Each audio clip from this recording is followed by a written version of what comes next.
everybody. I am back. I wanted to make another video, well, sooner than this one, but I just didn't. I'm not very good at this stuff. But these are all the ram lambs that I weaned, and I've been feeding them. Feed them twice a day. I'll just back up. They're out. There's a little pasture. My house is right there, and this is a little pasture. I don't even know if it's 5 acres. And then there's a pasture over here that's 10 acres. It used to be kind of a feed lot. And then beyond that, there's another pasture. It's got a couple ponds in it, and it's a little bit bigger. So what I'm going to do is I'm just going to rotate them once a week in each pasture and I'm feeding them 4 buckets of grain a day total.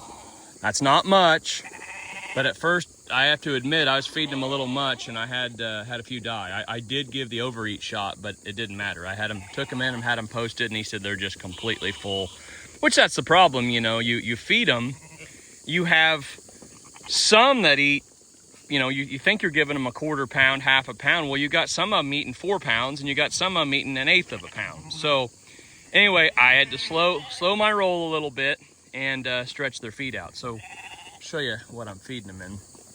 I made this. This is just basically like a plastic tube meant for driveways or whatever. It's an 8-incher. You can see that it's solid. And I bolted them together. I should have chained them together, but I bolted them together. Trying not to disturb these lambs. You can see the bolts right there. And at the very end of it, I've got a chain, and I can drag it my side by side. And then I'll just take buckets and pour in here. And that's my ration there. That is whole shell corn and soy hulls. It's about an 80-20 mix on it. 80% corn, 20% soy hulls. But I'm hand feeding them, so I can kind of limit their intake a little bit. And then I should have got more of them because I ran out of room. So what I've been doing is just on my other bucket, I've just been taking it and making a strip in the grass a different place every day and letting them eat on it. So, but these are the little rams. A lot of size difference. Of course, a lot of these sheep this year, my lambing was kind of messed up. I had those sheep come in and I lambed clear up till, well, I'm still having a few here and there. So we didn't just consistently spit a bunch out. I mean, some did, some didn't. So anywho, I'm probably gonna move the bigger end of these. I'll sell them the 1st of September. I think I had one person hit me up about some potential getting some breeding rams off of them, and there is a handful of just dandies that I really like that I could probably peel off, but the rest of them, they're just going to go for feeders. I'm not 100% sure yet where we're going to sell them or to who. I might just sell them direct,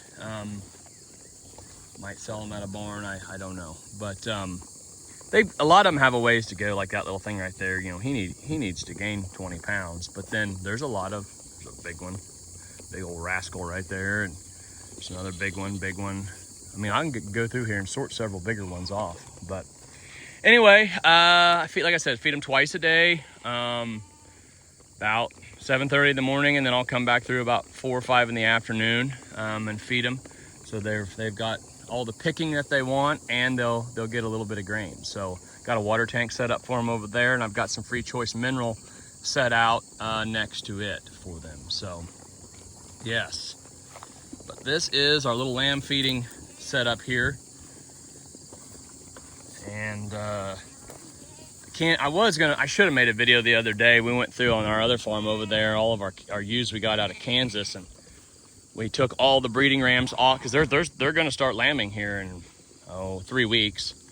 Went ahead and took all the breeding rams off of them and culled some of the ewes I really didn't like. Some dandies, some cockleburs in their fur there, but. Anywho, well, I will get off of here. Not a very long video today, but he's not, well, he's supposed to be in here, but he's stupid. Just wanted to take a video of the rams and kind of how we feed them and everything like that. I really thought whenever I first weaned them that I was just going to dry lot them and feed them just grain and give them nothing else, and that just didn't work. I just didn't work. They were totally gorging themselves on grain, the bigger ones was, and I had to back them off. I did. So I'm just going to keep rotating them in these pastures. Now this one up here, there's nothing special about it. It's just weeds and crap, but that's fine. That's all they need. They're just going to get some picking and grain. So they don't really need any, just an abundance of grass. Next year, I will probably do things a little differently. I'm thinking about not weaning them, and I'm going to wean them, but I'm thinking about taking them all off and flip-flopping farms and just taking all my boy. And you'll hear other people do this to hit a better market. They'll wean their lambs and they'll take them to a different pasture. And I've just always said, I just can't do that. I can't do that. Well, I have 2 farms, and I might do that next year. I'm considering taking all of my boys next year to my other farm and hauling all those ewes home. So, and just leaving all the boy lambs over there till December, January, something like that. That is something I'm considering doing, and that way and not feeding them, just letting them get big on grass. And I'll already have the dogs over there, and it should kind of work. So, but we'll see. That's a year from now. I don't know. I'm always changing, adapting, trying different stuff. So, well, this is our little lamb operation here. Thanks for watching.